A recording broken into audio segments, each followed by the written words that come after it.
જે ગુરુ શિષ્ય પ્રણાલીથી આપણા સુધી જે જ્ઞાન પહોંચ્યું છે તે ભારતીય જ્ઞાન પરંપરા કહી શકાય. અને આજકાલ તો આધુનિક જ્ઞાન પરંપરા ચાલી રહી છે.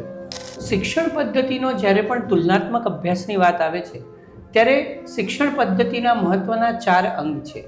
મારા મત પ્રમાણે તો ભારતીય જ્ઞાન પરંપરાની આજના યુગમાં જેટલી જરૂર છે ને એટલી ભૂતકાળમાં ક્યારેય ન હતી. મુખ્ય તો બાળકનું એક ચરિત્ર નિર્માણ થાય, બહુ સરસ. જે તે સંસ્કૃતિ અને દેશની સેવા કરવા માટે નાનપણથી જ તત્પર રહે. ક્યાં સુધી આપણે કહેતા રહીશું કે આપણી તક્ષશિલા અને નાલંદા બળી ગઈ, પણ આજે આપણે શું કરી શકીએ? તે આપણે જો આ પગથિયા લઈશું, આ માર્ગ તરફ આપણે બધા ભેગા થઈને જો અગ્રસર થઈશું જે પણ માત્રામાં, તો એ જિજ્ઞાસા જાગૃત થશે બાળકોમાં. અને શારદા પ્રભામાં ભારતીય જ્ઞાન પરંપરા એ વિષય નથી, it is not a subject, પણ એ જીવંત શિક્ષણ પ્રણાલી છે. કઈ રીતે, જે મેં અનુભવ કર્યું તે વાત હું શેર કરીશ.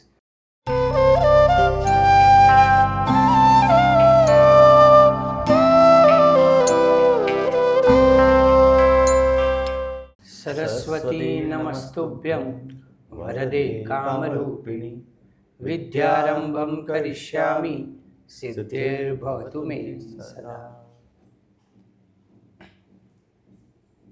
નમસ્કાર નમસ્તે. યોગેશભાઈ, કેમ છો? સરસ, આનંદમાં. મજામાં. તો યોગેશભાઈ, તમારું જે બેકગ્રાઉન્ડ છે એ વિશેષ છે, કારણ કે તમે આપણી આધુનિક જે પરંપરા છે એનું અધ્યયન કર્યું છે, MBA, સાથે સાથે તમારું PhD એટલે કે થીસિસ એ ભગવદ્ ગીતા ઉપર છે. ખાસ કરીને તમે કૃષ્ણ ભગવાનના જીવન ચરિત્ર વિશે લખ્યું છે. અને બીજી વિશેષતા એ છે કે તમે જે આપણા ગ્રંથોનો અભ્યાસ કર્યો છે એ ગુરુકુલના વાતાવરણમાં કર્યું છે, તત્વજ્ઞાન વિદ્યાપીઠ. તો ત્યાં 2 વર્ષ તમે અધ્યયન કર્યું, સ્વાધ્યાય કર્યો, અને એના પછી ઘણા લોકો ભણતા તો હોય છે, આપણા શાસ્ત્રો પણ ભણતા હોય છે, પણ પછી એનો પ્રાયોગિક પક્ષ એ લોકોને કદાચ નથી ખબર હોતી કે નથી સમજણ હોતી કે કેવી રીતે વ્યવહારમાં લાવવું.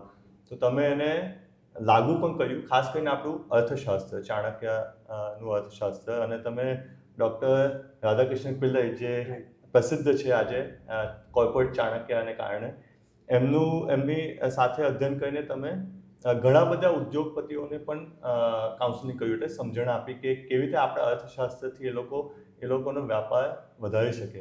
તમે પોતાનો પણ વેપારનો ઘણો એની વૃદ્ધિ કરી છે અર્થશાસ્ત્રના સપ્તાંગ મોડલથી. અને પછી હાલમાં તમે IKS એટલે ઇન્ડિયન નોલેજ સિસ્ટમ, કે ભારતીય જ્ઞાન પરંપરાને લઈને એક અભ્યાસક્રમ કે એક કોર્સ તમે બનાવ્યો છે, જે તમે હવે જઈને બધે શેર કરી રહ્યા છો. તો એ એક ઉત્તમ સમાજની પણ સેવા છે.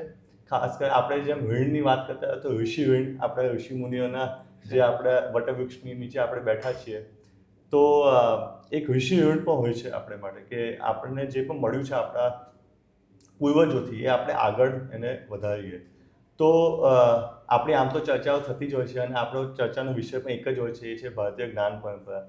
તો આપણે આજે એવું કહીએ કે આની ચર્ચા આજકાલ બહુ ચાલે છે, પણ વાસ્તવિક શું છે ભારતીય જ્ઞાન પરંપરા, એનો લોકોને હજુ એટલું જ્ઞાન નથી. IKS ઇન્ડિયન નોલેજ સિસ્ટમ એ આપણે સાંભળવામાં પણ આવે છે સ્કૂલ્સમાં, કોલેજીસમાં. તો વાસ્તવમાં શું છે ભારતીય જ્ઞાન પરંપરા? આનો ઉત્તર આપતા પહેલાં સૌપ્રથમ હું તમને ધન્યવાદ વ્યક્ત કરીશ. અને જેમ આદ્ય શંકરાચાર્યએ કહ્યું છે કે 3 વસ્તુ ખૂબ જ દુર્લભ હોય છે, એ છે મનુષ્યત્વમ, મુમુક્ષત્વમ અને મહાપુરુષ સંશય. અને હું ફોર્ચ્યુનેટ છું કે મારા જીવનમાં 3 વસ્તુ મળી છે મને. અને એવા ગુરુજન, જે પૂજનીય પાંડુરંગ શાસ્ત્રી આઠવલેજી, જેને અમે દાદા તરીકે આપણે ઓળખીએ છીએ, એવા માતા પિતા કે જેમણે નાનપણથી જ મને આ ભારતીય જ્ઞાન પરંપરાના સંસ્કારો આપ્યા, અને એવા માર્ગદર્શક લોકો મળ્યા છે, જેને લીધે હું બંને જ્ઞાન પરંપરાનો અભ્યાસ કરી શક્યો. ભારતીય જ્ઞાન પરંપરા શું છે એનો જ્યારે પ્રશ્ન આવે છે, તો એક લાઇનમાં એને એવી રીતે ડિફાઇન કરી શકાય કે 14 વિદ્યા અને 64 કળાનો સમન્વય એટલે ભારતીય જ્ઞાન પરંપરા, જે આટલા વર્ષોથી ગુરુ શિષ્ય પરંપરા દ્વારા આજ સુધી આપણી પાસે પહોંચી છે, જેમાં દર્શનશાસ્ત્ર, અર્થશાસ્ત્ર, નીતિશાસ્ત્ર, ધર્મશાસ્ત્ર જેવા વિષયોનો સમાવેશ થાય છે અને સાથે સાથે નાટ્યશાસ્ત્ર, કલા, શાસ્ત્રીય સંગીત અને વાદ્ય એવા વિષયોનો પણ સમાવેશ થાય છે. ટૂંકમાં જે ગુરુ શિષ્ય પ્રણાલીથી આપણા સુધી જે જ્ઞાન પહોંચ્યું છે તે ભારતીય જ્ઞાન પરંપરા કહી શકાય, જેનો ઉદ્ગમ ભારતમાં થયો હતો અને જેનું સંવર્ધન અને સંરક્ષણ બંને આપણા ઋષિમુનિ અને એમના શિષ્યો દ્વારા કરવામાં આવ્યું છે. અને આજકાલ તો આધુનિક જ્ઞાન પરંપરા ચાલી ગઈ છે વિદ્યાલયો માટે, સ્કૂલ્સમાં, કોલેજીસમાં, બધે જ આપણે જે ભણી રહ્યા છે, જે છોકરાઓ ભણી રહ્યા છે, જે ટેક્સ્ટ બુક્સમાં લખ્યું છે એ બધું જ પાશ્ચાત્યથી આવ્યું કે ક્યાં ક્યાં થયું. ભારતીયતા તો એમાં દૂર દૂર સુધી ઘણીવાર દેખાતી નથી. તો બેનો જો આપણે ભેદ કરવો હોય, બેમાં તુલના કરવી હોય તો શું વિશેષતા છે, વિશેષ ભેદ શું છે બેમાં? સરસ સવાલ છે. શિક્ષણ પદ્ધતિનો જ્યારે પણ તુલનાત્મક અભ્યાસની વાત આવે છે ત્યારે શિક્ષણ પદ્ધતિના મહત્ત્વના 4 અંગ છે. સૌથી પ્રથમ શિક્ષણનો હેતુ, બીજું શિક્ષણનો વિષય એટલે સબ્જેક્ટ્સ, ત્રીજું કઈ રીતે શિક્ષણ પદ્ધતિ શીખડાવવામાં આવે છે એટલે પેડાગોગી જે આપણે કહીએ તે, અને ચોથું છે ગુરુ અને શિષ્યનો સંબંધ. આપણે સૌથી પહેલી વાત લઈએ કે શિક્ષણનો મુખ્ય હેતુ. ભારતીય જ્ઞાન પરંપરામાં શિક્ષણનો મુખ્ય હેતુ એ જ છે કે મનુષ્યનું આંતરિક જીવન અને બાહ્ય જીવન, અભ્યુદય અને નિશ્રેયસ બંનેનો વિકાસ થાય. આઈ થિંક શારદા પ્રભાના મોટોમાં પણ છે સા વિદ્યા યા વિમુક્તેય, એટલે એવી વિદ્યા હોવી જોઈએ કે જે મનુષ્યને જીવથી શિવ સુધી પહોંચાડી શકે અને સાથે સાથે ભૌતિક વિશ્વમાં પણ ચાણક્યના શબ્દમાં કહીએ તો વિજયકીશુ બનાવી શકે, વર્લ્ડ લીડર, વિશ્વનો વિજેતા. પછી તે કોઈ પણ ક્ષેત્રમાં હોય, પછી તે સારો ડૉક્ટર હોય કે સારો બિઝનેસમેન હોય કે સારો રાજા હોય, પણ એના વિચારો, જે વિચારોના આધારે એમણે સામ્રાજ્ય ઊભું કર્યું છે તે વિશ્વ સુધી પહોંચે, આ ભારતીય જ્ઞાન પરંપરાનો મુખ્ય હેતુ છે. એની સામે જ્યારે આપણે મોડર્ન એજ્યુકેશન સિસ્ટમ જોઈ રહ્યા છીએ, જેના આપણે કહેવા જઈએ તો બધા જ આપણે એના પ્રોડક્ટ છીએ, તો એમાં મુખ્ય જે પ્રાયોરિટી છે તે કરિયર અને પ્રોફેશનલ ડેવલપમેન્ટને અપાવવામાં આવેલું છે. અને ફક્ત કરિયર અને મટીરિયલિસ્ટિક ડેવલપમેન્ટનો જ વિચાર કરવો એ ઘણીવાર એકાંગી થઈ જાય છે. એટલે હેતુના માધ્યમમાં, હેતુના પરિપ્રેક્ષ્યમાં જો તમે તફાવત જુઓ તો ભારતીય જ્ઞાન પરંપરા એ ચઢિયાતું દેખાય છે. સાથે સાથે બીજી વસ્તુ છે કે કયા વિષયો ભણાવવામાં આવે છે. તો ભારતીય જ્ઞાન પરંપરામાં જ્યારે પણ ગુરુકુલ પદ્ધતિમાં બાળકનું એડમિશન થતું હતું ત્યારે નાનપણથી જ તેને મલ્ટીડિસિપ્લિનરી સબ્જેક્ટ્સનું ઇન્ટ્રોડક્શન અપાવવામાં આવતું હતું, જેમ કે અર્થશાસ્ત્ર, આયુર્વેદ, ગીતા, મહાભારત, રામાયણ, ઉપનિષદ, આ બધાને લીધે એની બુદ્ધિ પ્રતિભા ખીલતી હતી. અને પછી આગળ જતાં જે વિષયમાં શિષ્યને રસ હોય કાં જે વિષય ગુરુ કે શિષ્યને જવું જોઈએ એમાં શિષ્યનું ભણતર સ્પેશિયલાઇઝેશનમાં થતું હતું. જ્યારે મોડર્ન પદ્ધતિમાં આ અભ્યાસક્રમ બેઝડ કાં ધોરણના આધારે શિક્ષણ પ્રણાલી એક પછી એક શીખવાડવામાં આવે છે અને લેક્ચર્સમાં જેટલો સિલેબસ પૂરો કરવાનો હોય એટલો લેક્ચર લઈ લીધા એટલે સિલેબસ પૂરો. એટલે અહીંયા મેં 2 વાત આવરી લીધી કે શિક્ષણ પ્રણાલીની એટલે પદ્ધતિ અને એનું સિલેબસ. ચોથું મહત્ત્વનું પાયું છે તે છે કે ગુરુ અને શિષ્યનો સંબંધ. ભારતીય જ્ઞાન પરંપરામાં ગુરુ અને શિષ્યનો એક પવિત્ર સંબંધ હતો અને તે સંબંધ ફક્ત ભણવા સુધી જ સીમિત ન હતો, પણ ભણ્યા પછી પણ જીવનના કોઈ પણ સમયે ક્યારે પણ શિષ્યને કોઈ પરિસ્થિતિમાં ડિફિકલ્ટીઝ આવતી હોય ત્યારે તે ગુરુ પાસે આવતો અને આ રીતે આજીવન ગુરુ શિષ્યના સંબંધો હતા. જ્યારે મોડર્ન એજ્યુકેશન સિસ્ટમમાં ગુરુ અને શિષ્યના સંબંધો બહુ પ્રોફેશનલ, વ્યવહારુ અને શિક્ષણ સંસ્થા સુધી સીમિત દેખાય છે અને એને લીધે જે ગુરુના ચરિત્રની એના ઉપર અસર થવી જોઈએ એ તો પાછું દેખાતું જ નથી. એટલે આ રીતે તુલનાત્મક દૃષ્ટિકોણથી જ્યારે આપણે જોઈએ ભારતીય જ્ઞાન પરંપરાને અને મોડર્ન એજ્યુકેશન સિસ્ટમને, તો ઘણી બધી બાબતોમાં ભારતીય જ્ઞાન પરંપરાનું એજ કા એડવાન્ટેજીસ આપણને દેખાય છે. બહુ સરસ તમે બેનો ભેદ અમારી સામે રાખ્યો, કારણ કે ખાસ કરીને હેતુમાં જ જો આટલો ભેદ હોય તો આપણે વિચારી શકીએ કે એનું પરિણામ કેટલું જુદું આવશે. હવે આપણે એના લાભ વિશે જો વાત કરીએ તો વ્યક્તિગત લાભ શું થાય. આપણે આ આધુનિક જીવનમાં, આધુનિક યુગમાં આપણે જો પ્રાચીન ભારતીય જ્ઞાન પરંપરાને પાછું લાવીએ કે એના થોડા થોડા અંગો છોકરાઓને ભણાવવા લાગીએ, તો એમાં છોકરાને આગળ જતાં એના વ્યક્તિગત જીવનમાં શું લાભ થશે અને એને કારણે સમાજમાં શું લાભ થશે, એના ઉપર જરા તમે પ્રકાશ મૂકો ને. જરૂર. મારા મત પ્રમાણે તો ભારતીય જ્ઞાન પરંપરાની આજના યુગમાં જેટલી જરૂર છે ને એટલી ભૂતકાળમાં ક્યારેય ન હતી. કારણ કે આજનો યુગ એટલે cutthroat competition, stress, depression, mental health issues.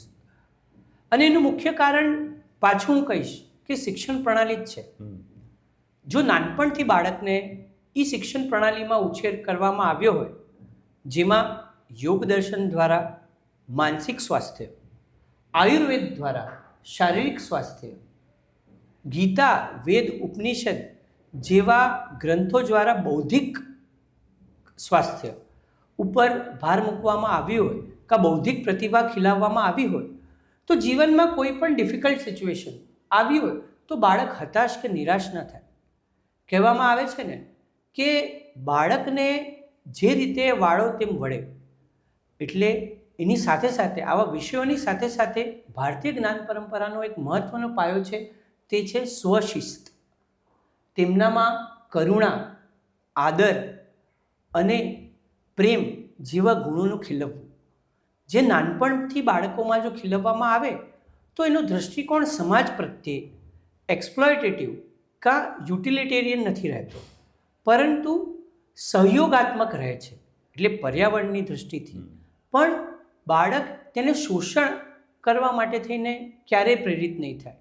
નાનપણથી જ જો એવા સંસ્કાર આપવામાં આવ્યા હશે તો તે હંમેશા વિચારશે કે how I and environment can કો એક્ઝિસ્ટ. એટલે કઈ રીતે હું મારો જીવનનો વિકાસ અને સાથે સાથે પર્યાવરણને સાથે લઈને કઈ રીતે ચાલું.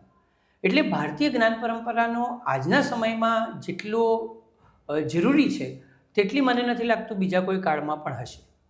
સ્વાર્થ કેન્દ્રમાં છે જ્યારે આપણે આધુનિક શિક્ષણની વાત કરીએ કે આધુનિક વિચારોની વાત કરીએ, જ્યારે આપણે ભારતીય દૃષ્ટિકોણ કે ભારતીય પરંપરા તરફ આપણે જોઈએ, તો તમે કીધું એમ કે પર્યાવરણ સાથે, સમાજ સાથે, બીજા સાથે કેવી રીતે આપણે સાથે મળીને સંગચ્છદ્વમ, સંવદત્વમ જેવા આપણા મંત્રો છે, આનો ભદ્રા કતવો યંતુ વિશ્વતા, આવા મંત્રો આપણને પહેલેથી જ ભણાવવામાં આવે તો કેટલો ફરક પડે આપણા વ્યક્તિગત જીવનમાં અને સમાજમાં પણ.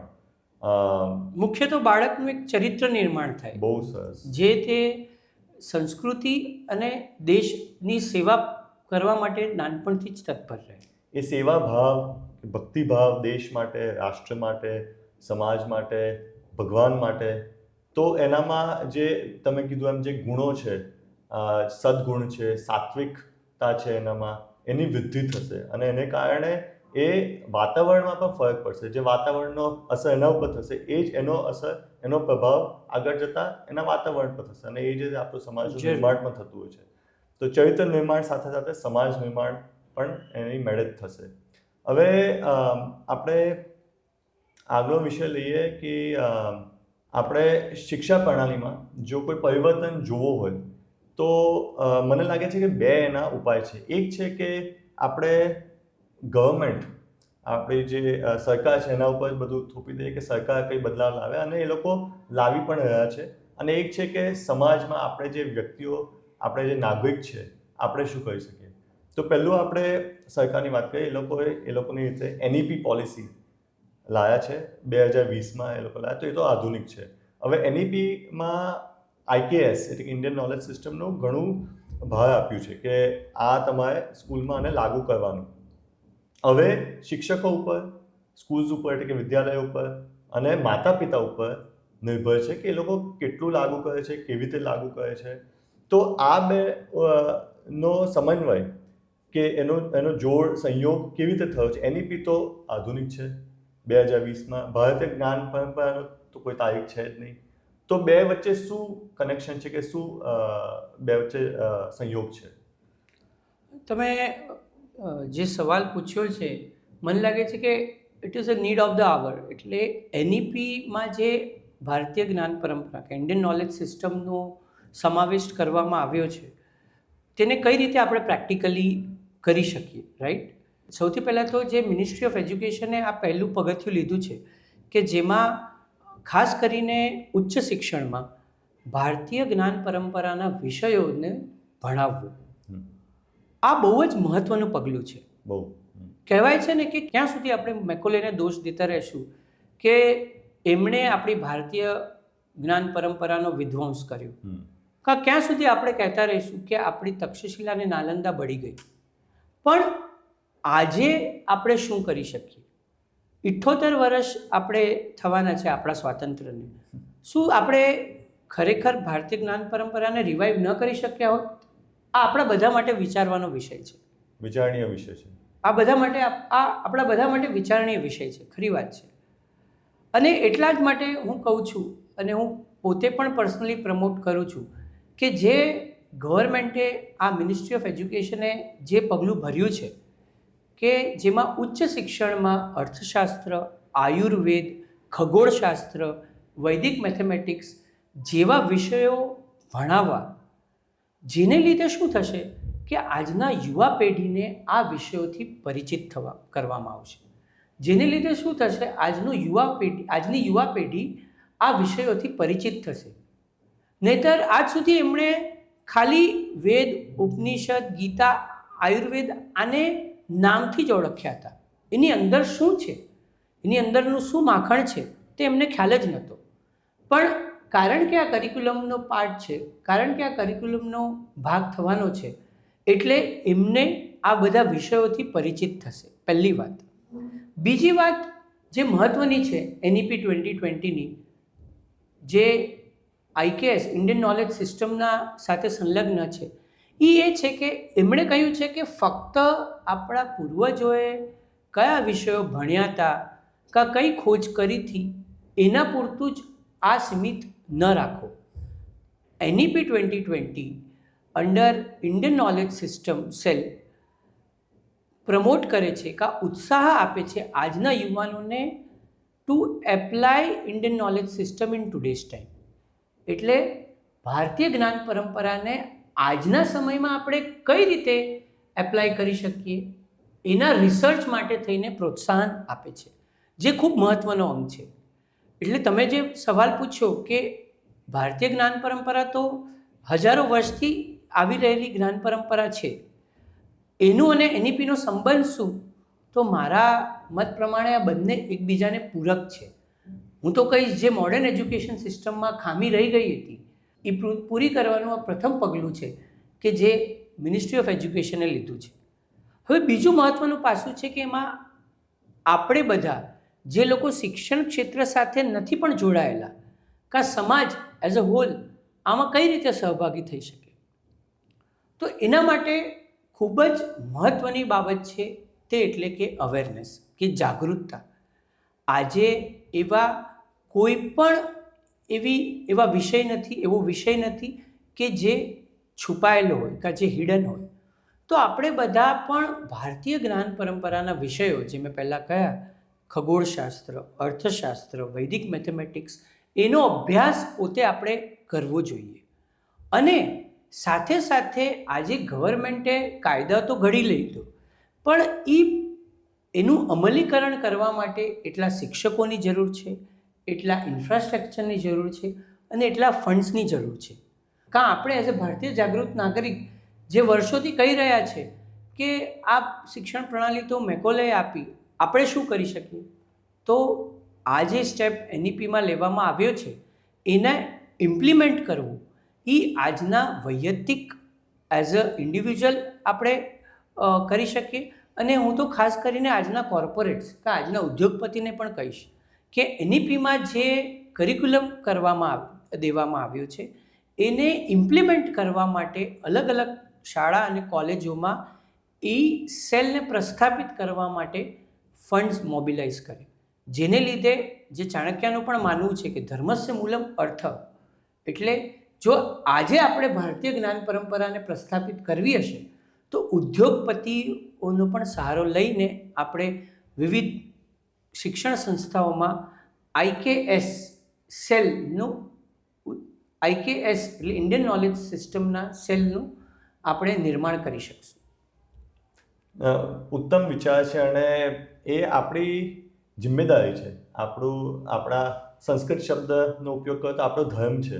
કારણ કે જે આપણે પહેલા જ પ્રશ્ન જેનો ઉલ્લેખ મેં કરેલો કે ઋણ જે છે કે આપણે પૂર્વજો માટે, સમાજ માટે આપણું શું ઋણ છે, તો આપણે અને ઉદ્યોગપતિનું કર્તવ્ય શું છે, ધર્મ શું છે કે એ લોકો સમાજમાં શિક્ષણને પ્રોત્સાહન આપે.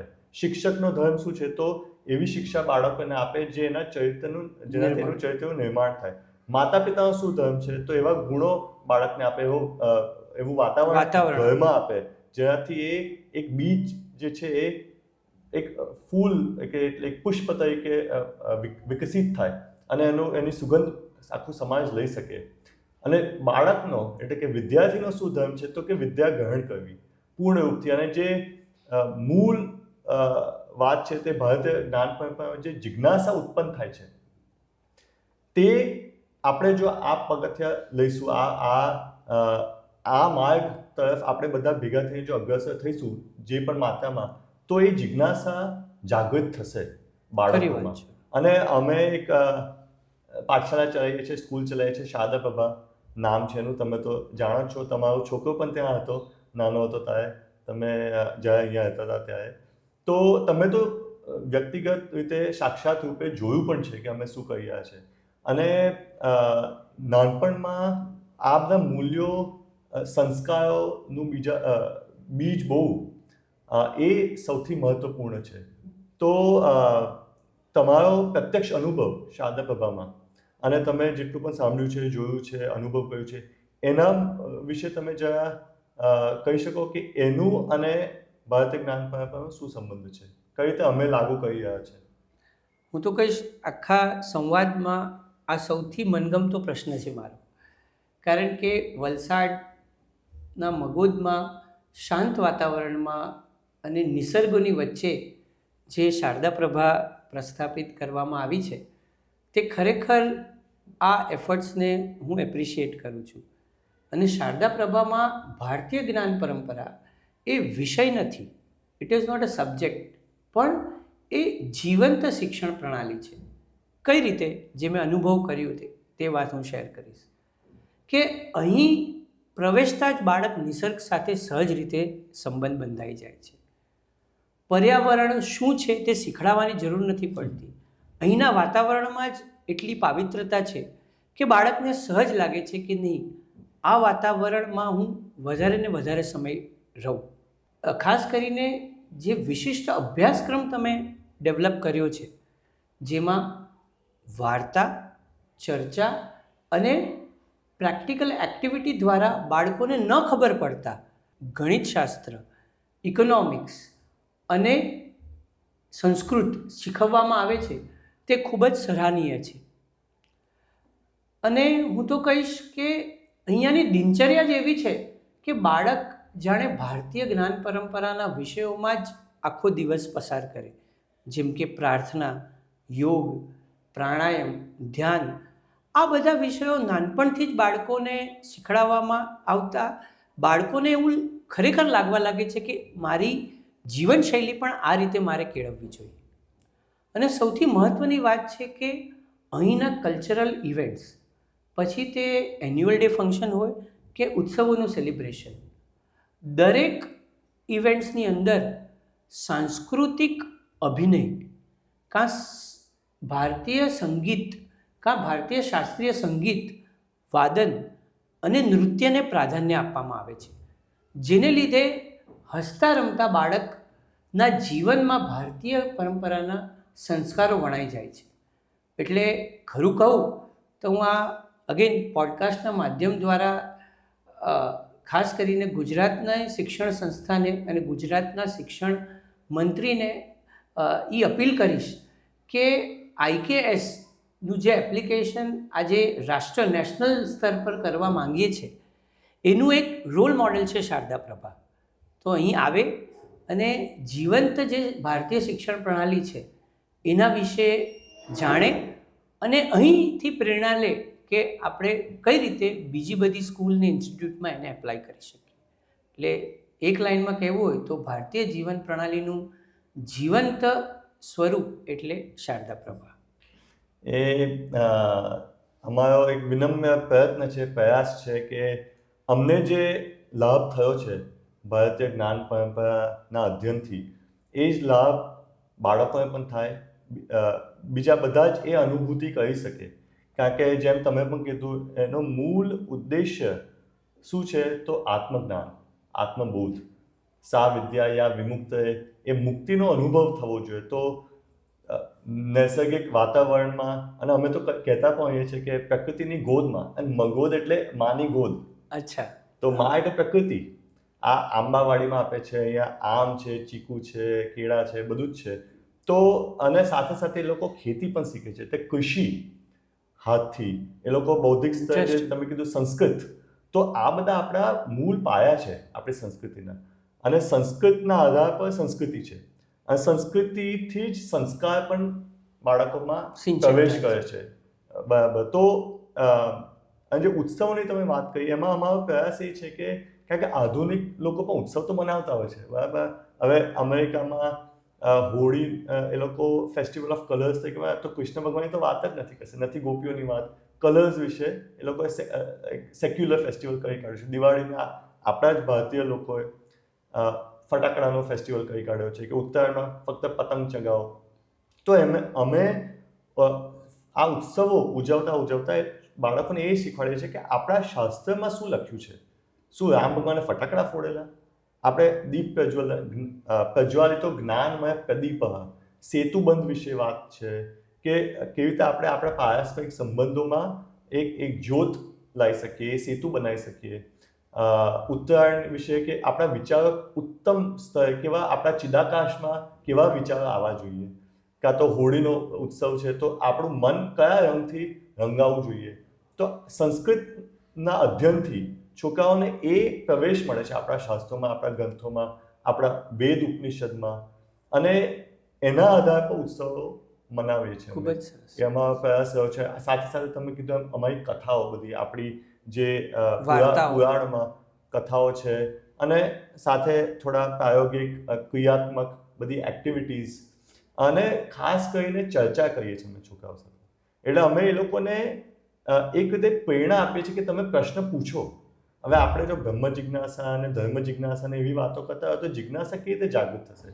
તો પહેલેથી જ બાળકમાં એ આદત, એ આવડત આવી જોઈએ કે પ્રશ્ન પૂછ. હવે આજકાલના મોડર્ન એજ્યુકેશન સિસ્ટમમાં તો જવાબ એટલે કે ઉત્તર લખે ત્યારે તમને માર્ક્સ મળે. તો જે સૌથી વધારે ઉત્તર લખે, પણ હવે AI આવી રહ્યું છે તો એ તો આપણાથી ઘણું વધારે બૌદ્ધિક સ્તર ઉપર. તો AI એટલે ઇન્ફિનિટલી મોર ઇન્ટેલિજન્ટ.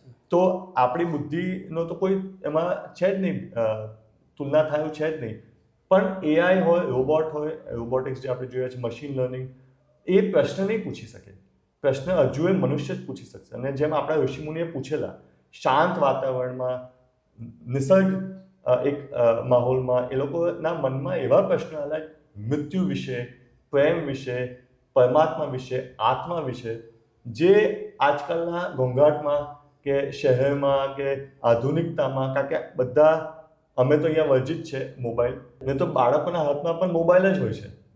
તો અમે ઈચ્છીએ છીએ કે બાળકોના હાથમાં પુસ્તક હોય, ગ્રંથ હોય, આપણા શાસ્ત્ર હોય.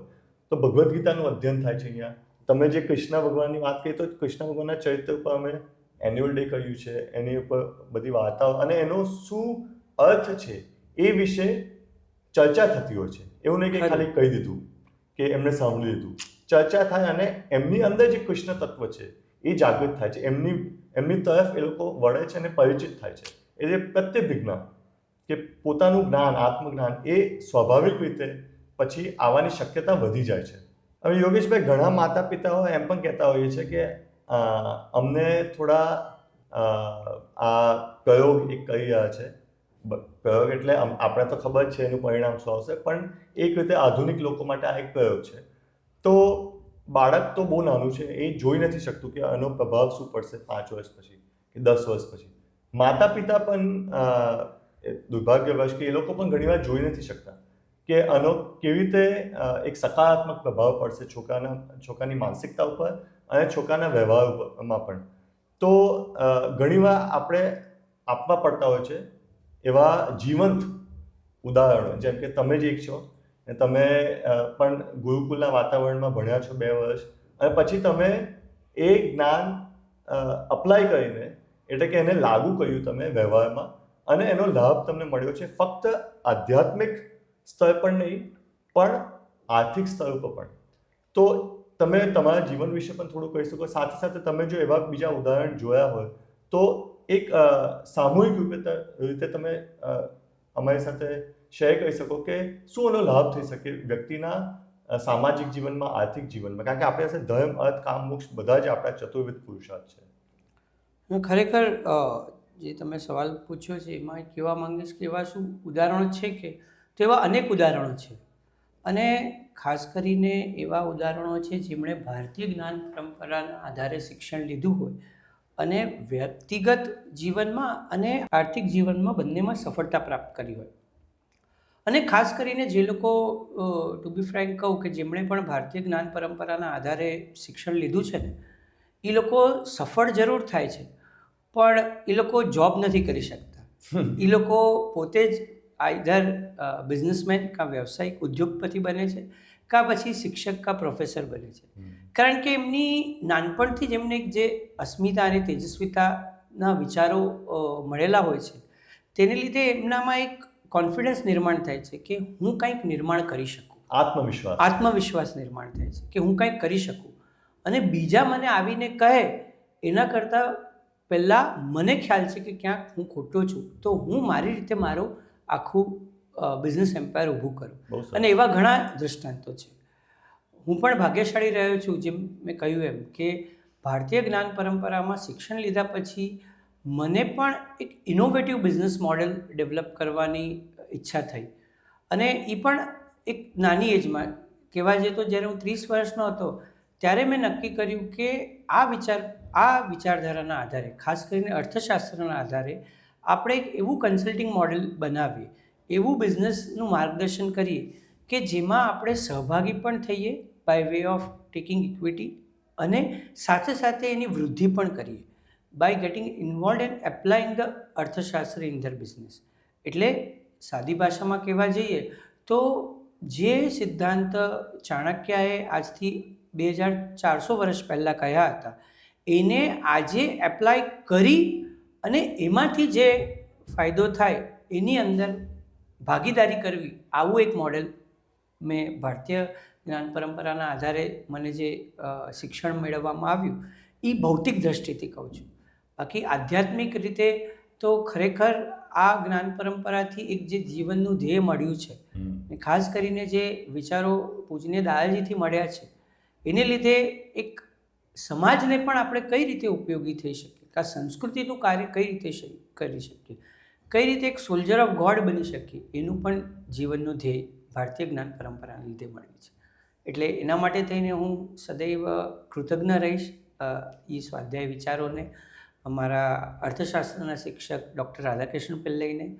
અને હું બધાને જ અપીલ કરીશ કે જે તમે કહ્યો છે કે પ્રયોગ છે, પણ એ પ્રયોગ આજે એક્સપેરિમેન્ટેટિવ નથી પણ ઓલરેડી એક્સપેરિમેન્ટેડ છે.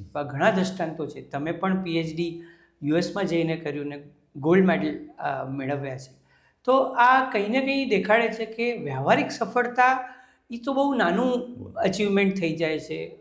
ભારતીય જ્ઞાન પરંપરામાં જ્યારે પણ આપણે અભ્યાસ કરીએ ત્યારે વ્યવહારિક સફળતા તો નિશ્ચિત જ મળશે, પણ જીવન તરફ જોવાનો દૃષ્ટિકોણ અને જીવનનું ધ્યેય જે આપણને ભારતીય જ્ઞાન પરંપરા દ્વારા મળે છે તે ખરેખર આપણે કહી શકીએ કે યુનિક છે, જે આજના શિક્ષણ પદ્ધતિમાં નથી મળતું.